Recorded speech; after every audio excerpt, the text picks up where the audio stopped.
The private eye describes me as an Australian who's had a bowel transplant, but I got it for many years, I suspect, of bowing and scraping in the British courts, when my first case actually was a free speech case, and I still had those Australian irritable vowels. I said branch and France. And I had to come before the most terrifying of the High Court judges to explain that I was defending a man who'd been convicted for wearing an indecent T-shirt, and I had to tell him what the logo was. And I said, my lord, trembling, I said, my lord, the logo that was found to be indecent reads, "Fuck art, let's dance." And there was a silence, a terrifying silence. He said, "Fuck art, let's what, Mr. Robertson?" I said, "Dance, my lord, dance." And, "Oh, you're an Australian. What you'll have to learn to say, Mr. Robertson, if you want to succeed at the English bar, is fuck art, let's dance." So, this linguistic antipathy cuts both ways.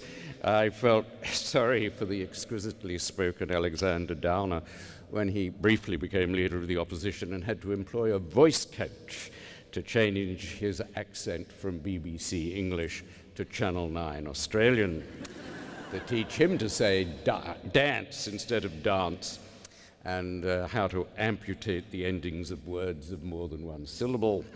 It's just too hot in Australia to say all of a long word. So forgive my accent. I'm one of over 1 million Australian expatriates. I live abroad for my work, but I get lassoed by the umbilical cord, drawn back to the warm beaches and cold beer and genuine superannuation schemes of the home country.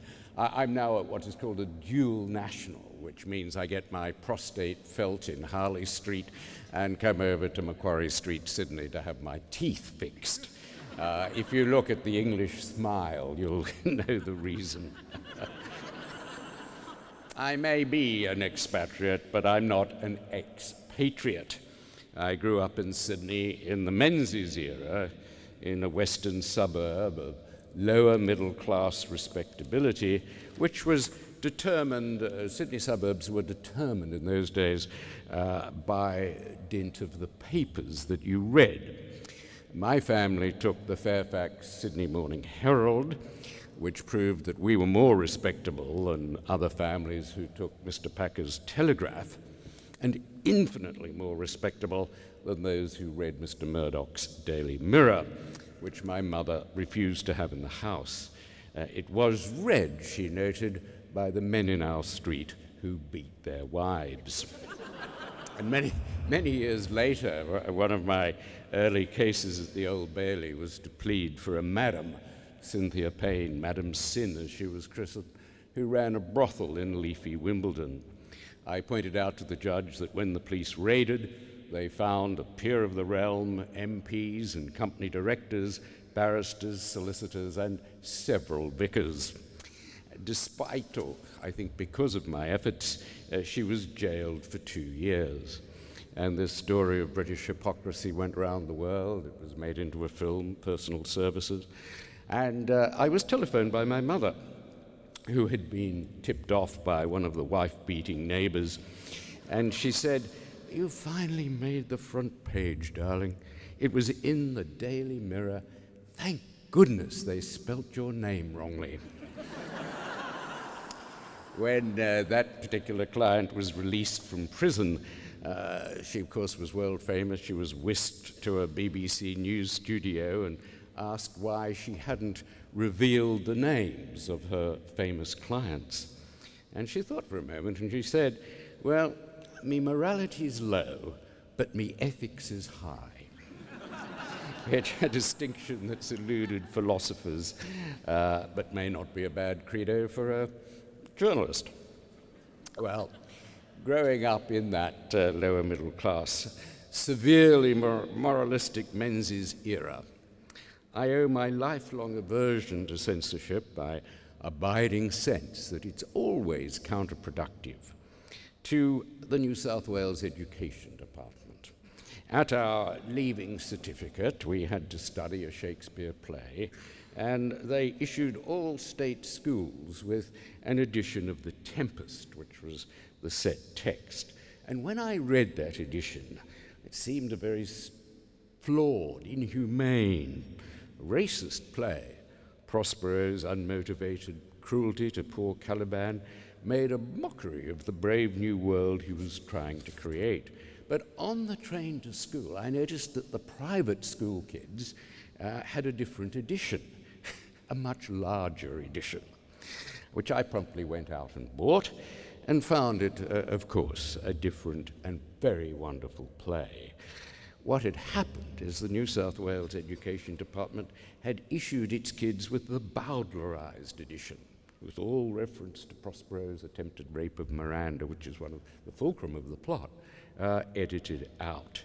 Even, would you believe, Prospero's great speech in favor of chastity before marriage had been entirely cut. But if thou dost break her virgin knot before all sanctimonious sacrifices may with full and height and holy rite be ministered, then no sweet aspersion shall the heavens let fall to make your contract grow. But barren hate, sour-eyed disdain, and discord shall bestrew the union of your bed with weeds so loathly that you shall hate it both. Therefore take heed, as Hymen's lamp shall light you. If only my wife and her school friends had read that at Cronulla, Puberty Blues might have been a different book. But you see what censorship does. I memorized those lines at age 16 and remember them now. That was, but it was a strange experience in Sydney, growing up in the 60s, reading newspapers in the morning, and then going to university or work and hearing what was really happening. The Askin government was irredeemably corrupt, and so was the New South Wales police force, or plus à change. But these were subjects that could never be mentioned because of our defamation laws. But although we thought that Sydney was repressive, Melbourne was even worse. You had an Attorney General named Arthur Ryler, who passionately believed that nothing should be printed that would disturb his 14-year-old daughter. At university, I used to write for Oz magazine, and our distributors, Gordon and Gotch, had to black out words like vagina before they crossed the border, lest Arthur Ryler's daughter would find out she had one. And it was because of Ryler that I suffered my first act of censorship. I'd done a satirical piece on the Vietnam War, which was raging at the time, and on hawks and doves, allocating politicians particular identities in this make-believe aviary. Not difficult with Bob Hawke, but although he was a dove, but the piece was illustrated by Gary Shedd, who's now, of course, a renowned painter. His paintings come at six-figure prices, but he had drawn this aviary and bestiary with the animals having low-slung testicles. And believe it or not, Gordon and Gotch insisted on blacking out all suggestions that birds and animals had sexual organs, lest it disturb Mr. Ryler's daughter. Well, much later in my life, I did a famous case in England which involved a study of testicles. It was a case brought against Richard Branson. He and Johnny Rotten were my clients over the Sex Pistols album Never Mind the Bollocks, Here's the Sex Pistols. The police in some benighted town had prosecuted Richard once again for public indecency by displaying the word bollocks. So I called some expert evidence, a professor, about the etymology of the word bollocks. It was actually used in Caxton's Bible in the meaning of testicles, but by the King James edition it had been replaced by the word stones. At which point my client Johnny Rotten passed me a note saying, "Don't worry, if we lose the case, we'll reissue the album as Never Mind the Stones, Here's the Sex Pistols." censorship is always counterproductive. Somewhere in the archives of this wonderful library, if you've got Jihad Ned's Armour, you've probably got an edition of Oz in the 60s with Gary Shedd pictures. As I say, they now reach a six-figure sum with an article signed GR. We didn't dare append our full names lest our mothers find out, but you'll see those testicles blacked out. These were ridiculous acts of censorship, always with the sexist justification that we were protecting wives and daughters. At least Australians didn't ban books on the grounds that they were unfit for wives and servants, as the famous failed prosecution at the Old Bailey of Lady Chatterley's lover back in 1960. I have a special insight into why Lady Chatterley was not, in fact, allowed for many years after that acquittal into Australia, because my family was friendly with a member of Menzies' cabinet, Fred Osborne, who was Minister of Air, and as a pimply schoolboy I heard him explain to my father that the Australian cabinet in 1960 thought that, of course, we followed England in everything. Once Lady Chatterley was acquitted and distributed in England, we'd have to allow it in Australia. And then he said, Bob Menzies burst into the cabinet room and said, "Gentlemen, I am not going to allow my wife to read this book." And we were so in awe of him that we agreed. So because of Dame Patty, concern for Dame Patty, Lady Chatterley didn't arrive in Australia for some years later. But growing up in Australia in the 50s and 60s, we had no access to information about sex, unless we had it, of course, which meant a lot of illegitimacies and a lot of kids prosecuted for what was called the crime of carnal knowledge. But I had a great discovery, which I think has probably led me to love libraries ever since. You could get in state libraries certain foreign classics that had been allowed entry without the customs censor realizing what was in them. And in my local library, I discovered, to my delight, a copy of the Decameron and a copy of Gargantua and Pantagruel. So Boccaccio and Rabelais served for what in other Western countries would be catered for by Playboy, which was, of course, banned in Australia. I hate to think what long-term effect reading these books may have had on my sexuality, but they left me eternally grateful for the state library system. Where else could you find any information about sex? Well, from the international news pages in 1963. We had an insight into it from the Profumo affair. It involved an osteopath. No one knew what an osteopath was until 1963, when Stephen Ward was prosecuted, and those glamour girls, Christine Keeler and Mandy Rice Davies. As Philip Larkin has said, sexual intercourse began in 1963 between the end of the Chatterley ban and the Beatles' first LP. We read about the Profumo affair, the whippings and canings of men who took down their pinstripe trousers, and we learnt what we couldn't read about in all those books that were banned in Australia, God's Little Acre and so on. We learnt about hypocrisy. 1963 was really a crucible year, and I was talking about it a little while ago with others at David Frost's funeral. David had entered television, satire in 1963. That was the week that was, the year of Profumo, the trial of Stephen Ward when he was made a scapegoat, fraudulently prosecuted. And people started to say, well, isn't it time that we pardoned Stephen Ward 50 years later, had his conviction quashed? And Andrew Lloyd Webber feels so strongly about this that he's written a musical which opens next month called Stephen Ward. And at his instigation, I've written a book which is published next month, Stephen Ward Was Innocent OK. Reading the old transcripts of the trial brings it all back. It contains the most disastrous question that has ever been asked in cross-examination by a barrister. Ward's incompetent counsel asked Ms. Mandy Rice Davies, who'd volunteered in chief that she'd had sex with Lord Astor, "Don't you realize that Lord Astor has issued a statement denying that he ever had sex with you?" The transcript reads, "Giggle, he would, wouldn't he?" I remember in the playground of my state high school in 1963 singing that ditty, Mandy Rice, twice as nice at half the price. And I guess ever getting, probably my greatest ambition was once to get together with Mandy Rice Davies.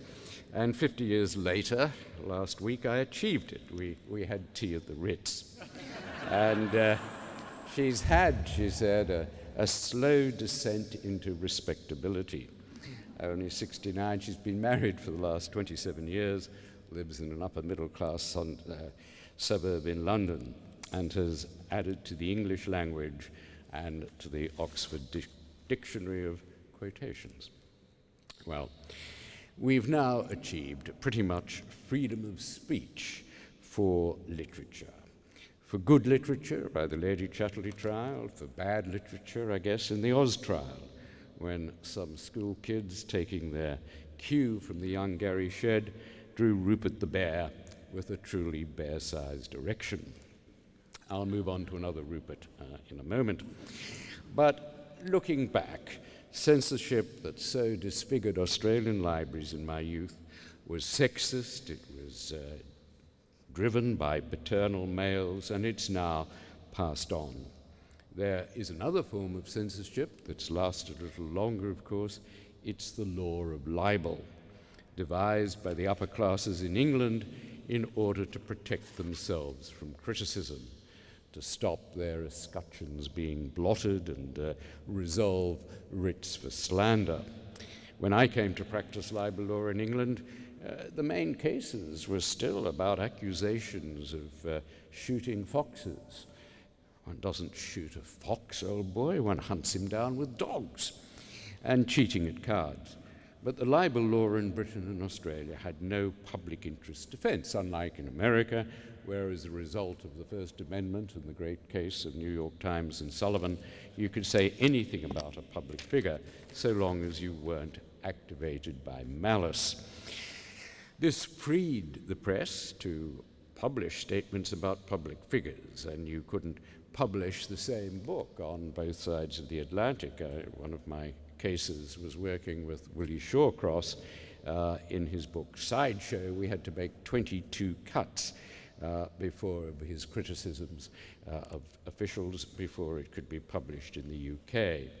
This was the famous time when Time magazine censored from its British edition Daniel Moynihan's aphorism about Henry Kissinger. Henry doesn't lie because it's in his interest, he lies because it's in his nature. American public figures flocked to Forum Shop to sue in plaintiff-friendly British courts, and US courts then refused to enforce British judgments on the grounds that English libel law was antipathetic to the First Amendment. Something had to be done because English defamation law was causing censorship problems throughout the world. It was part of the English common law that was imposed on 54 countries that had been colonized by Britain. Its rigor was exploited by the powerful, especially in Singapore by Lee Kuan Yew, who enriched himself by suing any political opponent who ventured the mildest criticism.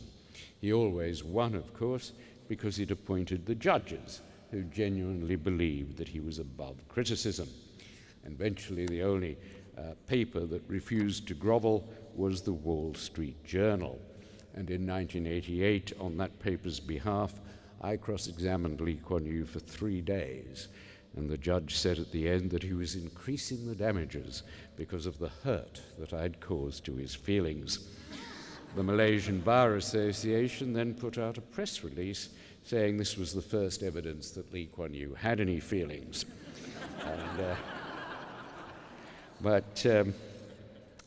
Well, then along came the internet. and it's had a revolutionary effect on libel law and on much else besides. It permitted what my late lamented friend Václav Havel has called the power of the powerless. Nike is found to have used children to stitch its footballs in India. Suddenly that goes viral. People do not buy Nike footballs. Nike, in panic, gets hold of its subsidiary and raises its pay and prevents the exploitation of children. There is the case of Domino's Pizza, where a secret video was taken of a Domino's pizza chef putting cheese up his nose and then spreading it on the pizza. Goes viral on the internet. 15% is knocked off Domino's share prices. So I do think that in many ways the internet and allowing the powerless to have that little power as customers has been good. You can see it today. I did talk about the scandal of transfer pricing where Google and Amazon and Starbucks pay no tax where they make their billions, and that caused so much outrage in Britain that no one was buying Starbucks coffee until they made a $20 million donation, voluntary, free of charge, to the tax department. Well, in some ways this is good, but there are real problems posed for freedom of speech, and I want to look at two of them in relation to invasion of privacy and to protection of national security. Privacy, or privacy, we can't even agree on how to pronounce it, is more important than ever in a world that has come to value human dignity, a world where, if that is valued, we're entitled to live some part of our life behind a door marked "Do Not Disturb." And that applies to public figures as well. Protection is needed against publication of intimate personal facts, medical records and the like, against bugging and secret surveillance, but always subject, I think, to a strong public interest defense. The balance between privacy and press freedom should be satisfactory, although there are inevitably grey areas. One of the interesting cases we had in Britain was when a highly disturbed man walked into a public town centre and slashed his wrists in an act that was captured by CCTV, led to police and ambulance rushing to his rescue. Now later, the police had the film and they wanted to show this video of his suicide attempt on television to support their case for more CCTVs in public centres. The man, who is now fully recovered, argued that this moment of mental anguish shouldn't be put on show for entertainment or even for advertising the police. Well, what do you think? The court, reversing the penultimate appeal judgment, decided that this moment of madness should remain private. I'm not sure that I agree with that, but these are difficult questions, grey areas, and I think it's a mark of a civilized society, not necessarily if its courts reach right or consistent answers, but at least if they're permitted to try. There was, some years ago, a journalist from News of the World, its so-called royal correspondent, who was also jailed for tapping into the telephone lines at Buckingham Palace and gathering such electrifying news that Prince William had a dental appointment, his father's conversation with the Soil Society about self-fertilizing the garden at Highgrove. The reporter on that occasion pleaded guilty. There's no free speech defense for hacking telephones to obtain tittle-tattle, and he was jailed and no one protested. The point is that the media that wants and needs the freedom to publish newsworthy facts must accept some limit on its right to rifle the intimacies of citizens' lives. so long as the exclusion zone is limited to the bedroom and the bathroom and the changing room and the school and the hospital and possibly the grave.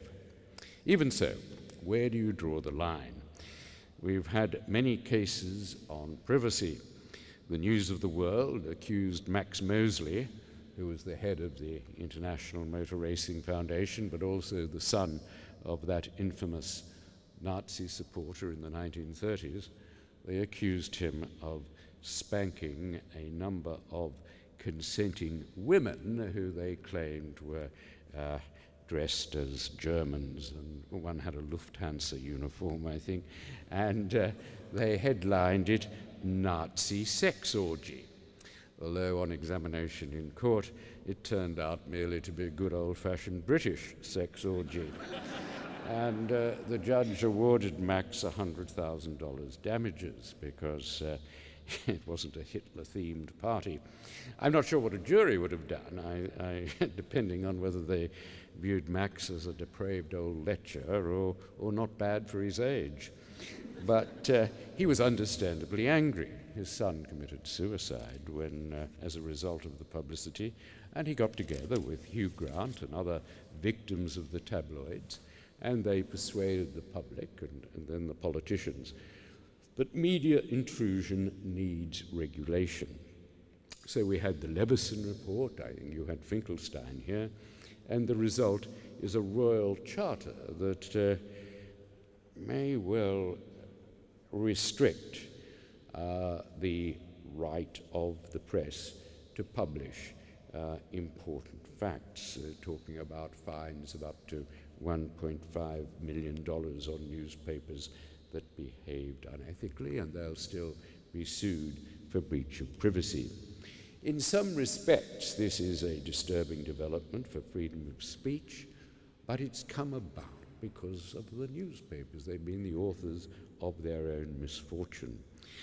It's a reaction, a real and genuine reaction to tabloid intrusion, especially by the Murdoch press, and to the confidence trick that was the press council, this idea that newspapers will regulate themselves voluntarily. My favorite example of voluntary self-regulation in Britain is when the tabloids snuck up and some paparazzi captured Princess Diana, almost naked, not quite, but pregnant on a private beach.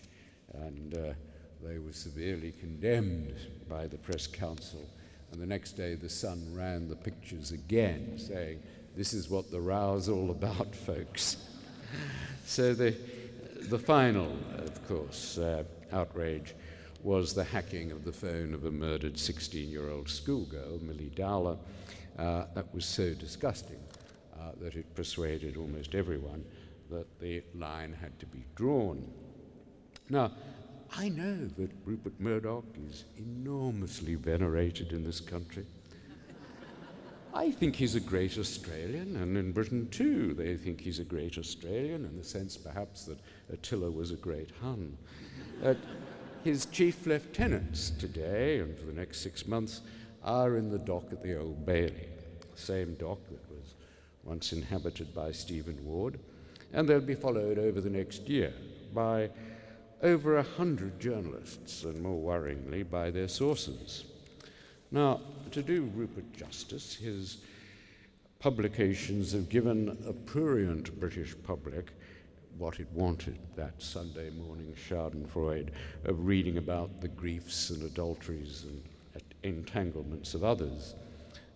Indeed, I think the Murdoch tabloids operated in Britain for many years as the equivalent of Saudi Arabia's morality police, watching and besetting celebrities, as well as the non-entities who are related to them or having relations with them. And the tables are now turned. Lord Macaulay once famously said, "There is nothing so ridiculous as the British public in one of its periodic fits of morality." But it can be not just ridiculous, it can be dangerous, as with Stephen Ward, these periods where the hunt is on for scapegoats.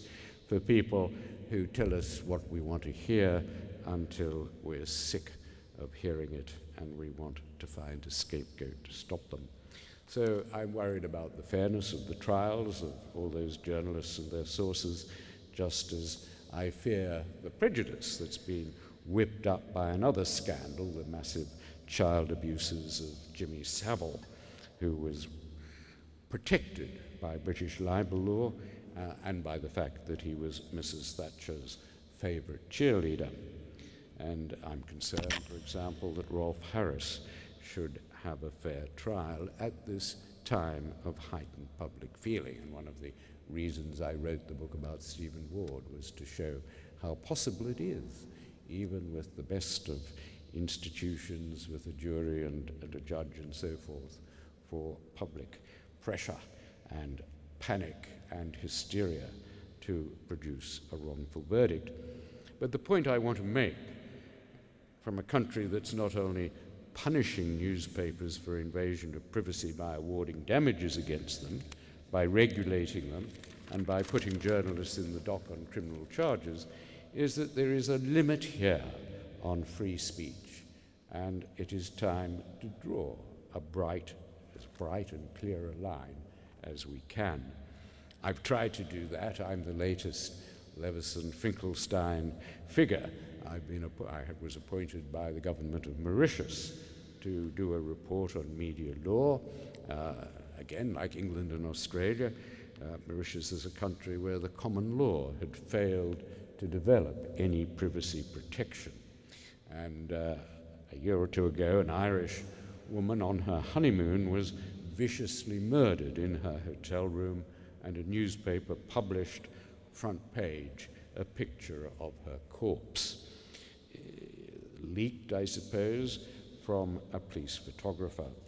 The fury of the Irish government was, I think, shared by the people of Mauritius. It was a million-dollar episode, and so I was commissioned to draw up a set of laws and codes. I've done so by recommending a press ombudsperson with statutory powers to force newspapers to publish merely corrections for demonstrable errors of fact. I don't think that there is a public interest in allowing false facts to remain on the record. I don't think that this is in any way a threat to free speech.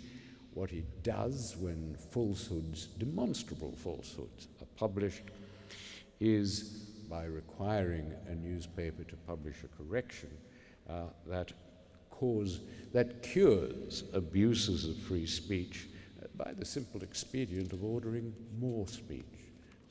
I think the right of reply as well, where people are demonized in the media. I mean, Clive Palmer can't be all that bad.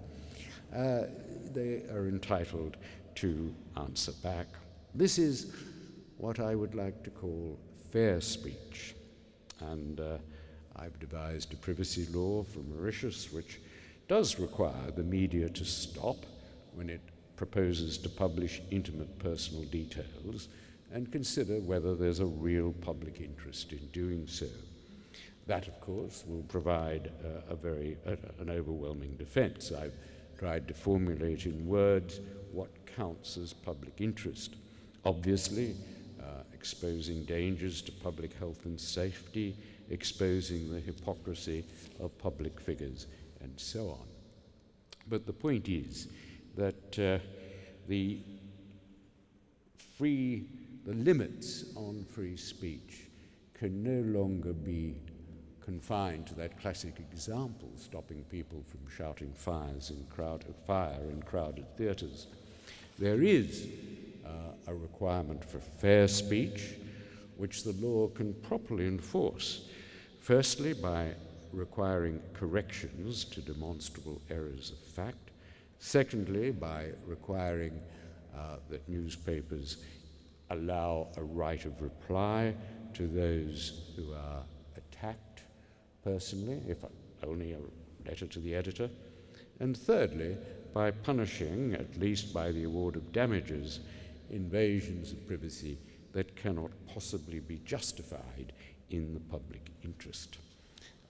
I think that those limitations, and I think they would apply to newspapers because they can't apply to books. I think it's one of the worst features of the old libel law that publishers were frequently required to withdraw books, even to destroy books, because of one passage that could easily be. And the great thing about the internet, of course, the reason why the internet is libel friendly, if mistakes do occur, they can be hyperlinked to a correction.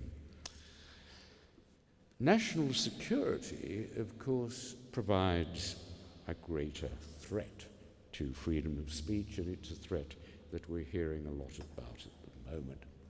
Let me then talk for a minute about Julian Assange.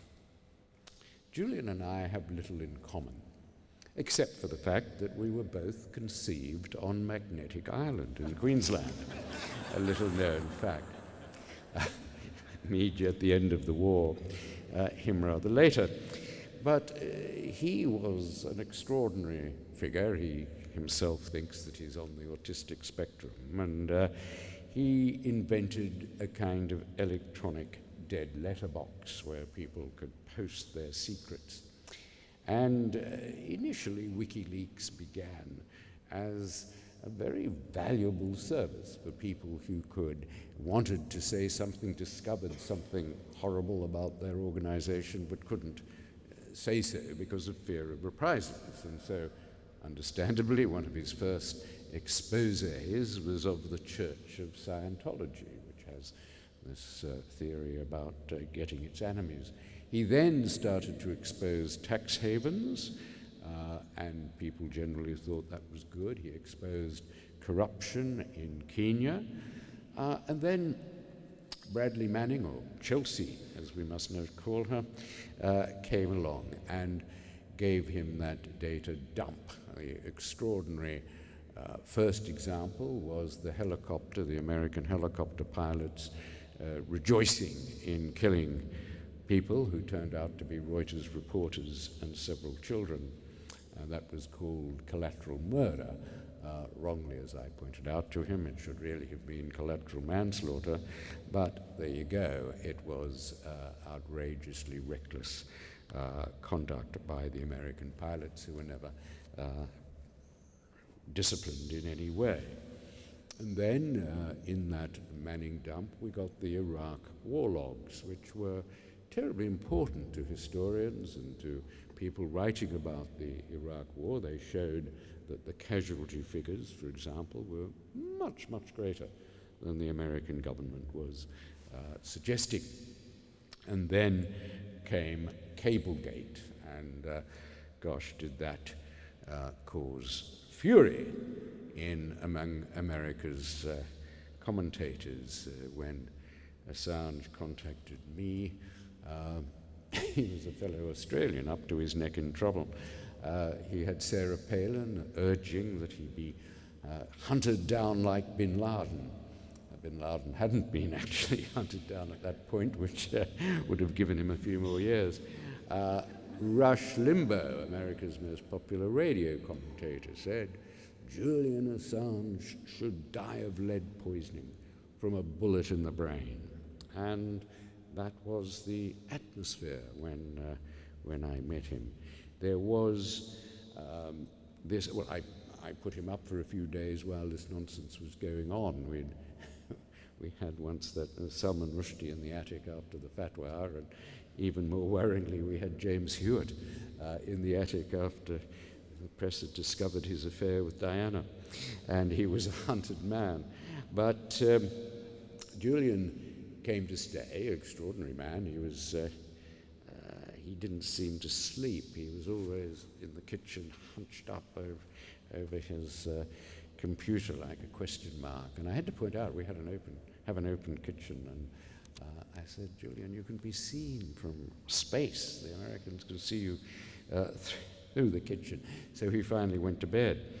But the great lie, of course, that was started at that point and has continued in a rather bad film called The Fifth Estate, is that he put lives at risk, and this was the mantra of all those who want to clamp down on any kind of exposure of government action. Lives at risk.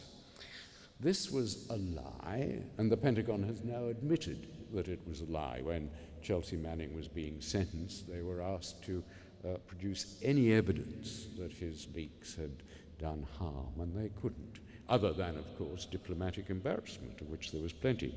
But as Hillary Clinton herself said, when she told various countries to expect the worst from American comments about them, they said, well, you should see what we say about you.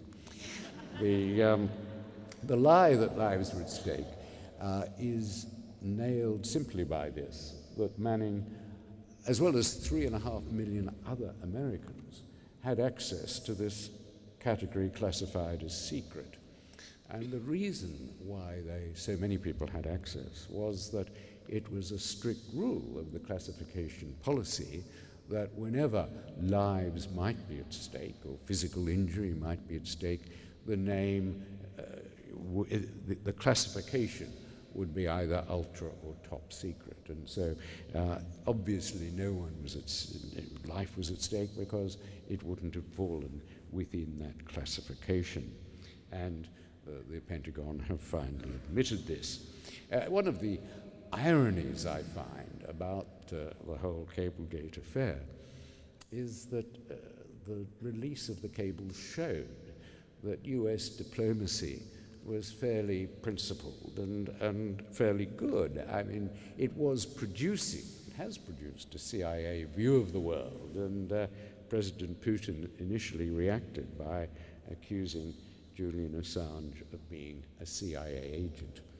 But it has told many countries about the corruption in their rulers. The Arab Spring was partly fueled by the WikiLeaks cable about Ben Ali's regime, headed "What's yours is mine." And there are 90 countries in which WikiLeaks has released evidence of corruption. I've appeared in some of them. I appeared, for example, in Georgia in a case involving a man who was wrongly sent to prison. I appear in the European Court of Human Rights, and in Georgia they have a 98% conviction rate. So I'm arguing that with a 98% conviction rate, you can't have an independent judiciary. But the people who are against me in Georgia and Ukraine and so on, places and Romania, often come up to me and say how much they just want to know about Julian Assange. He's a hero in so many countries, despite the hostility that he evokes in America.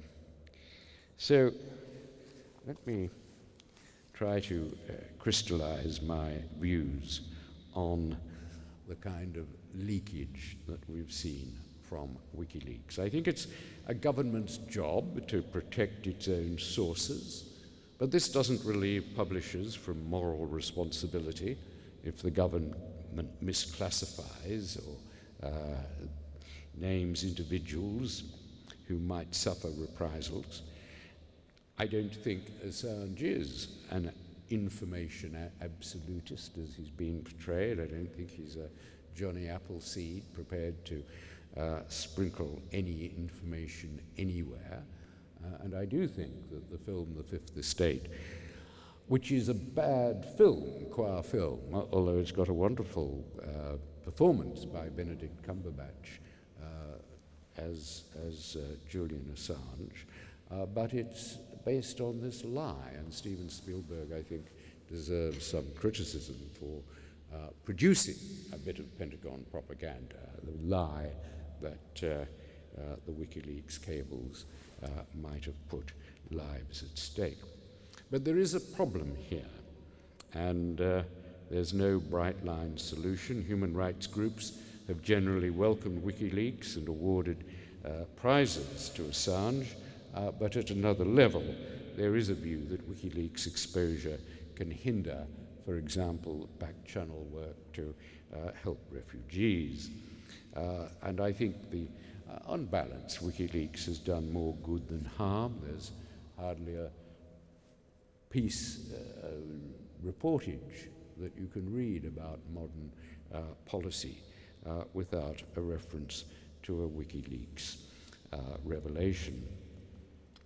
But we can all envisage situations where leaks are wrong and should be severely punished because of, for example, of the criminal way that they've been obtained. If they're obtained by bribery or duress or telephone hacking, or where they would obviously put lives at risk. But what the WikiLeaks phenomenon calls for, but hasn't received, is a cool-headed appraisal, not only of US government information policy, but developing an international media law principles for dealing with worldwide publishers of national security information. I've suggested a 4-part rule. Firstly, citizens everywhere have a presumptive right to know what governments do in their name.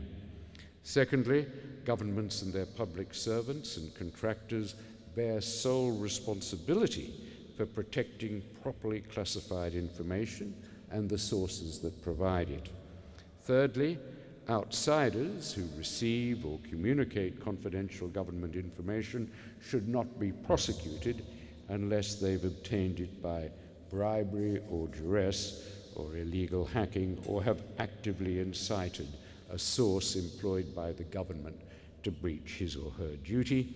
And finally, whistleblowers who reveal human rights violations should have a public interest defense, which would protect them if the information revealed criminal, including internationally criminal, behavior by the state.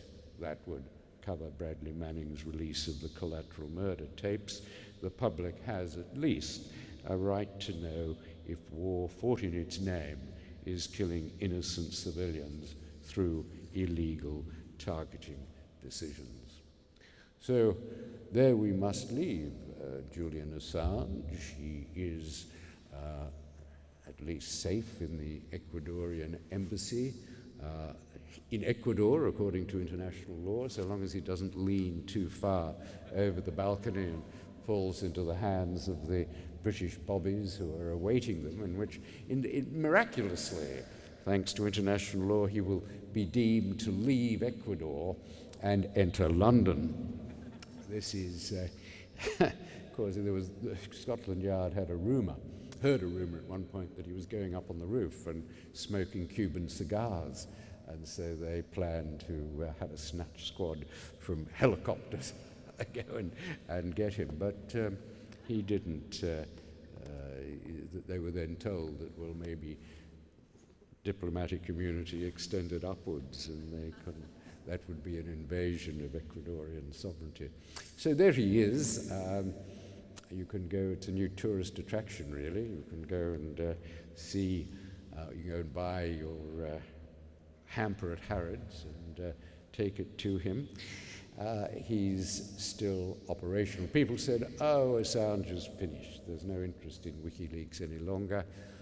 Well, look at The Age this morning, and you'll see WikiLeaks still seems to be in business, quite useful business, quite rightly on the front page, suggesting the Australian government was really going to support an international copyright treaty that would damage writers and would damage poor people by supporting Big Pharma and the copyright claims of the American drug companies. So there you are.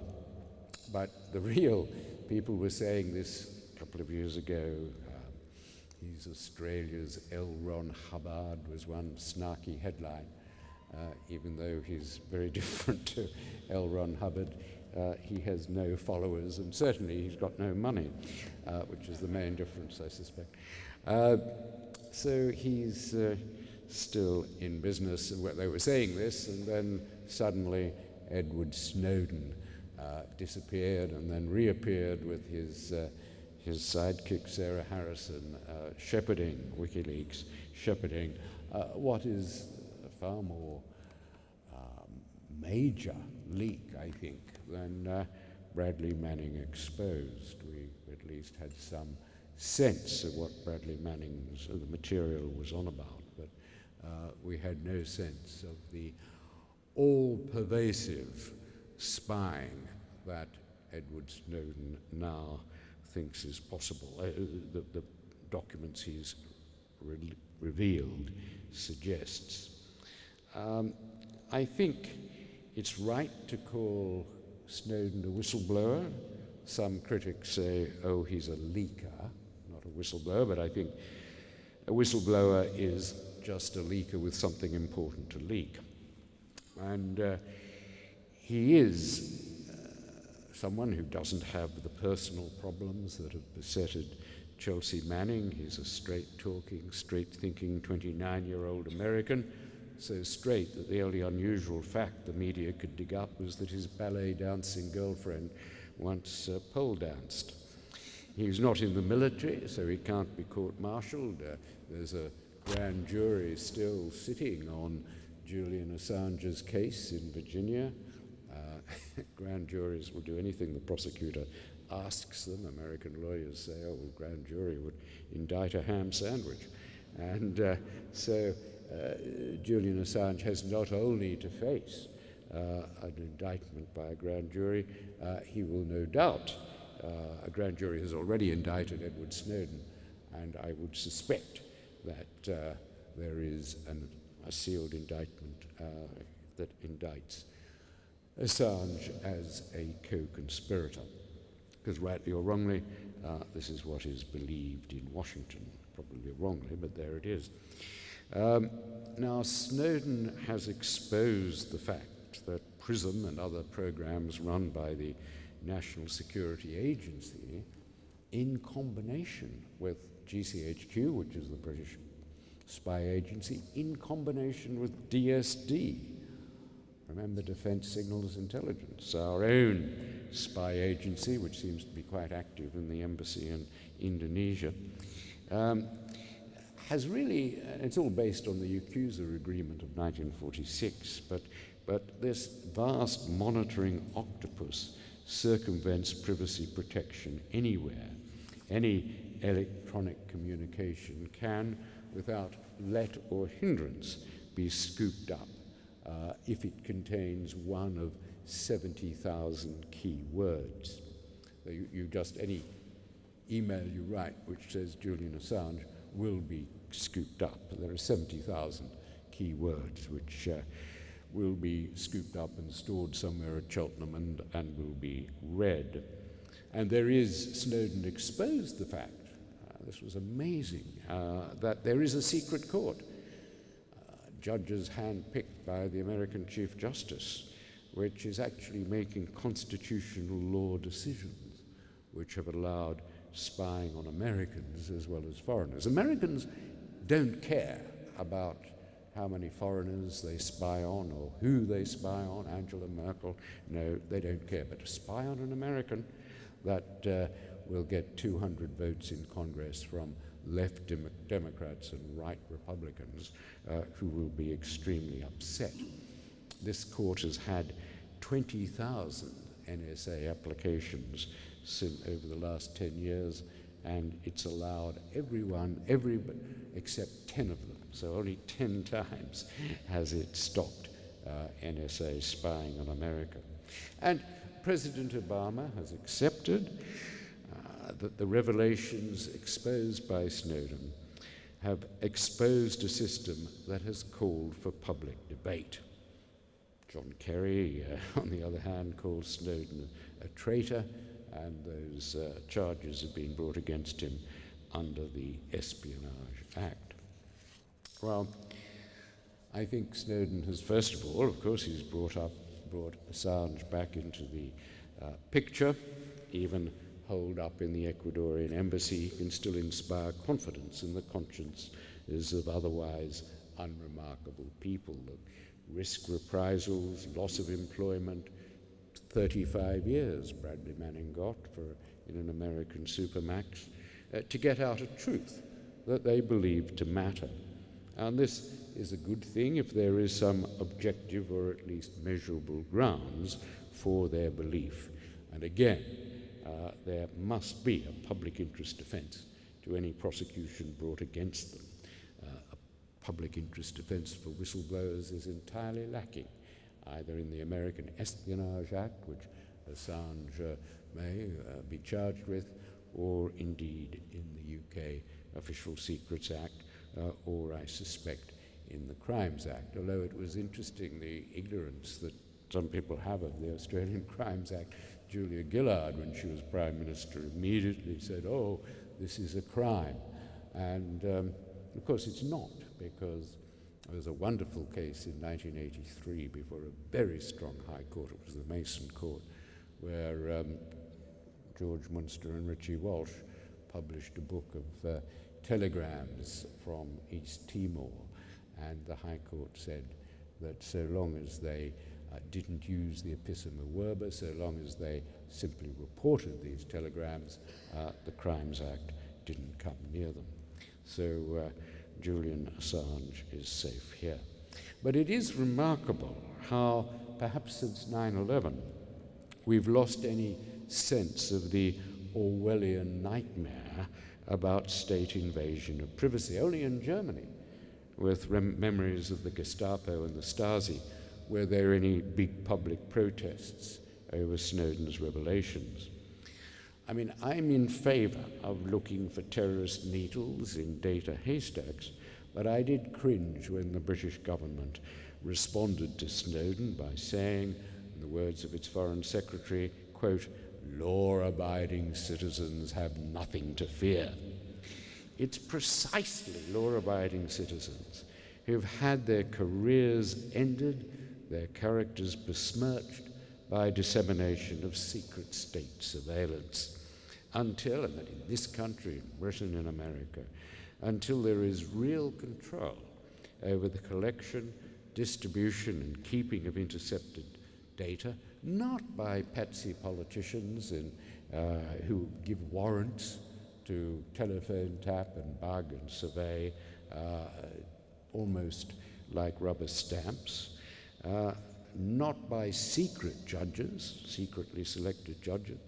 Law-abiding citizens are going to be at risk. And I think one of the great ironies of the Snowden revelations is, you know, the major victim of American metadata targeting. Metadata, as Snowden explains, is the ability to work out exactly who has called us and who we have called. And the first victim of the NSA's metadata search machine was none other than General Petraeus. The CIA, about to be confirmed as CIA director, suddenly the NSA found that he was guilty, if only in American eyes, of adultery. He had a 4-month affair with his biographer that they worked out from his metadata.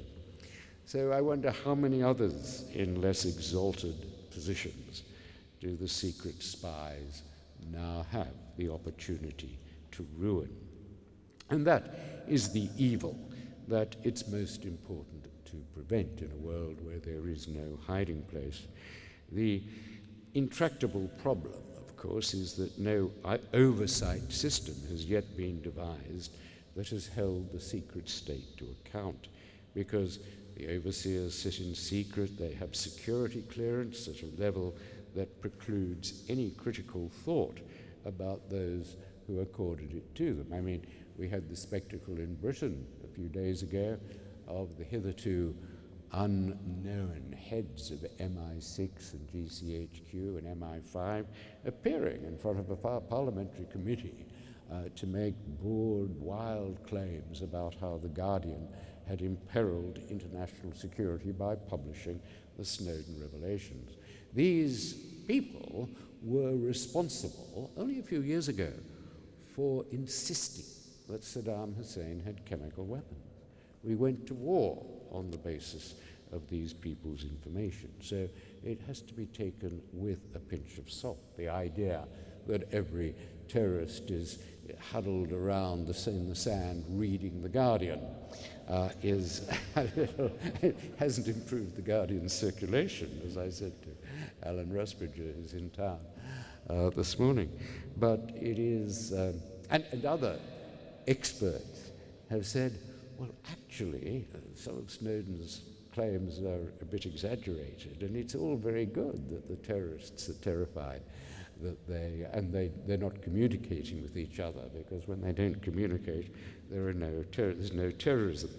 So anyway, the issues, the problem is that you can't always believe, or often believe, what is said by intelligence agencies, and there are so many examples of where they've got it wrong.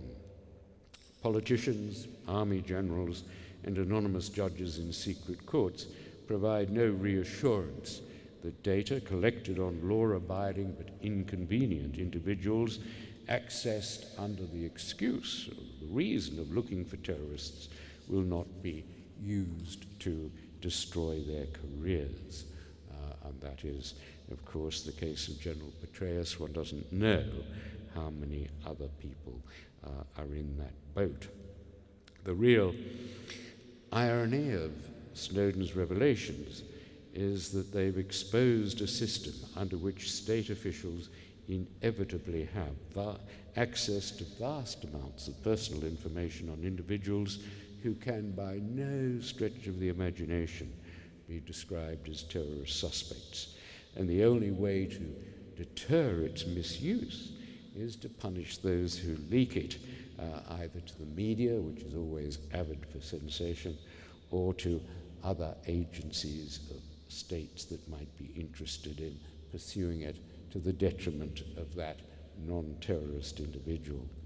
And Snowden essentially, I think, has revealed that for all the legal pretensions of domestic law and international law to upholding privacy as a human right, there is no hiding place. Our thoughts, whenever electronically transmitted, may be scooped up by the state and used however its guardians, its heavily vetted loyalists, determine.